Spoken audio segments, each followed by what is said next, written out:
খাবারটা কি হয়েছে নাকি আমি বাইরে থেকেই খেয়ে নেবো? না বাবু, হয়ে গেছে, আমি আনছি। তোমার রান্না তুমি খাও, আমি চলে যাচ্ছি। দাঁড়া বাবু, দাঁড়া, খেয়ে যা। বৌমা তো ঠিকই ছিল, অন্তত বাবুকে সময় মতো খাবারটা তো দিত। মা, কোথায় তুমি? খাবার বারো চলে এসছি। হ্যাঁ বাবু, আসছি, তুই হাত পাটা ধুয়ে আয়। কোথায় ছিলা? কি রান্না করেছো? খেতে দাও তাড়াতাড়ি। এই তো বাবু, তো ঘুমিয়ে পড়েছিলাম, ক্লান্ত হয়ে গেছি তো। এগুলো কি রান্না করেছো তুমি? তুমি জানো না আমি মাংস ছাড়া খেতে পারি না? তুই কি করলি বাবু? আজকে খেয়ে নে, কালকে রান্না করে দেবো। দাঁড়া বাবু। খাবো না, আমি খাবো না। মিনু সব জানতো আমি কি দিয়ে খাই। তুমি তো দেখে কিছুই জানো না। আমারই সব দোষ, কেন যে বৌমাকে ষড়যন্ত্র করে বাপের বাড়ি পাঠিয়ে দিয়েছিলাম।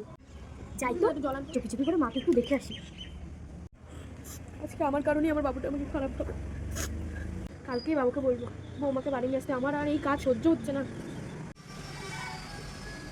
বাবুরে, তুই আজকেই বৌমাকে বাড়ি ফিরে নিয়ে। আমি জানি তুই আনতে গেলে বৌমা ঠিকই বাড়ি ফিরে আসবে। আর হ্যাঁ, সব দোষ আমি স্বীকার করে নিচ্ছি। বৌমা বাড়ি আসলে আমি আর কোনো ঝগড়া করবো না বৌমার সাথে। তুমি যে তোমার শব্দ স্বীকার করে নিয়েছো এটাই জানো। আমি যাচ্ছি মিনুকে আনতে।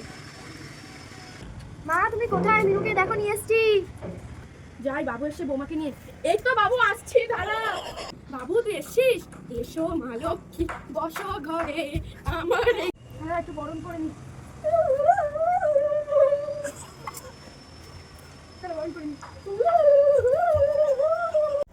বৌমা, আমাকে ক্ষমা করে দাও, আমি আমার সব ভুল স্বীকার করে নিচ্ছি, তোমার সাথে আর খারাপ ব্যবহার করবো না বৌমা। না না মা, আপনি কি করছেন? আপনি তো আমাদের গুরুজন। অবশেষে আমাদের শাশুড়ি বৌমার ঝগড়া শেষ হলো।